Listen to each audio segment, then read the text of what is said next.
नमस्कार दोस्तों, हिंदू धर्म में आप लोगों का बहुत बहुत स्वागत है। आज मैं आप लोगों को शालिग्राम जी की कहानी सुनाऊंगी। किसी गांव में एक बुढ़िया माँ थी। उसके शालिग्राम जी की सेवा थी।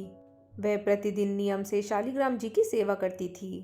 कार्तिक मास में वह गंगा स्नान का विचार कर पड़ोसन से बोली, मैं गंगा जी का स्नान करने जा रही हूँ, तू मेरे शालिग्राम जी को रख ले और जब तक मैं नहीं आऊँ तब तक उनकी सेवा कर देना।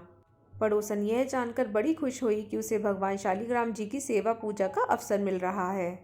अतः उसने हाथ तो भर दी, परंतु थोड़ी देर वह चिंता में डूब गई और फिर बोली, परंतु मेरे को तो सेवा पूजा नहीं आती, तो मैं कैसे करूँगी।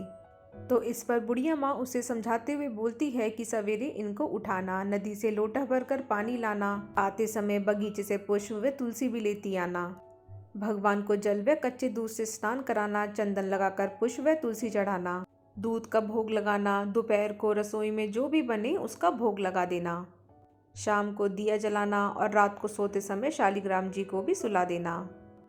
बस ऐसे ही पूजा करनी है। ऐसा कहकर वह पड़ोसन को शालिग्राम जी संभलाकर गंगा स्नान को चली गई। पड़ोसन बहुत उत्साह में थी। पड़ोसन ने सब कुछ बुढ़िया माँ के कहे अनुसार किया। सवेरे उठते ही शालिग्राम भगवान को आवाज लगा दी, भगवान उठ जाओ, सुबह हो गई।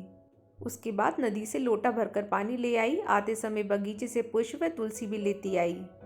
फिर भगवान को जल व कच्चे दूध से स्नान कराया, चंदन लगाकर पुष्प व तुलसी चढ़ाई। उसके बाद उसने दूध का भोग लगा दिया। वह खाना बनाने में लग गई। खाना बनाकर उसने भगवान को भोग भी लगा दिया। भोग लगाते समय उसने देखा कि दूध तो वैसे ही पड़ा है। उसने सोचा कि भोग लगाने का समय हो गया है, तो भोग तो लगा देती हूँ, हो सकता है भगवान भोग के साथ ही दूध पीते हों। थोड़ी देर बाद उसने जाकर देखा तो दूध और भोग वैसे ही पड़ा हुआ था जैसे वह रख कर गई थी। वह भगवान से हाथ जोड़कर बोली, भगवान दूध भी पी लो और जीम भी लो, आप जीम लो तो मैं भी जीमूं।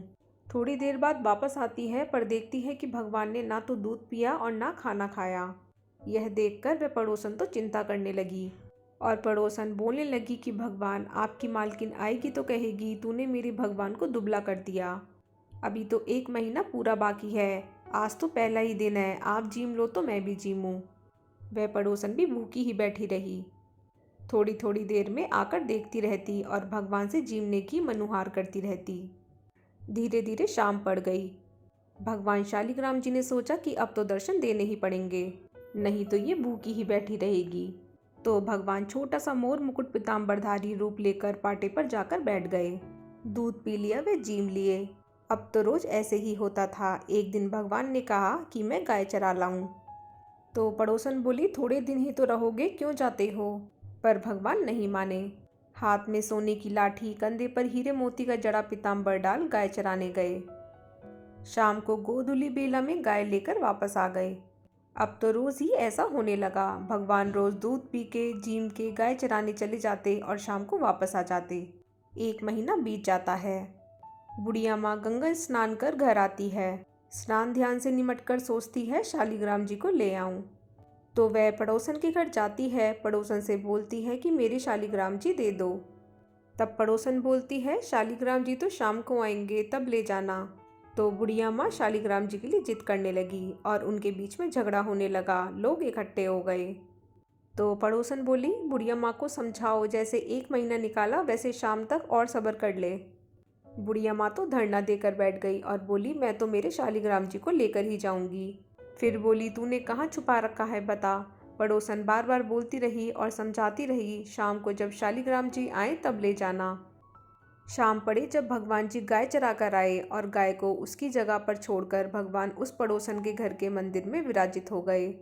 तब पड़ोसन बुढ़िया माँ से बोली, अब ले जाओ तुम्हारे भगवान जी को। बुढ़िया माँ को भगवान जी दिखाई नहीं दिए। उसे कुछ समझ में नहीं आया। बुढ़िया माँ बोली, तू इतनी देर से क्यों मना कर रही थी, ज़रूर तूने कहीं छुपा रखा था। यह सुनते ही पड़ोसन को सब समझ में आ गया। खुशी के मारे आंखों से आंसू बह निकले। भगवान के सामने हाथ जोड़ लिए। फिर भगवान जी से बोली, भगवान बुढ़िया माँ को भी रूप दिखा दो, नहीं तो ये मेरे पर अविश्वास करेगी। तब पड़ोसन की बात मानकर भगवान ने मोर मुकुट पीताम्बर धरा, हाथ में सोने की लाठी ली और फिर बुढ़िया माँ को भी दर्शन दिए।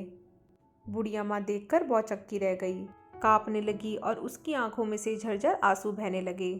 फिर बुढ़िया माँ ने भगवान के और पड़ोसन दोनों के पैर छू लिए और कहा, मैं तो इतने दिनों से सेवा कर रही थी, पर मेरे को तो भगवान ने दर्शन नहीं दिए, क्योंकि मैंने भगवान को केवल मूर्ति मानकर सेवा की थी। असल में तूने ही भगवान की निर्मल मन से सच्ची सेवा की है, जो भगवान ने तुझे दर्शन दिए।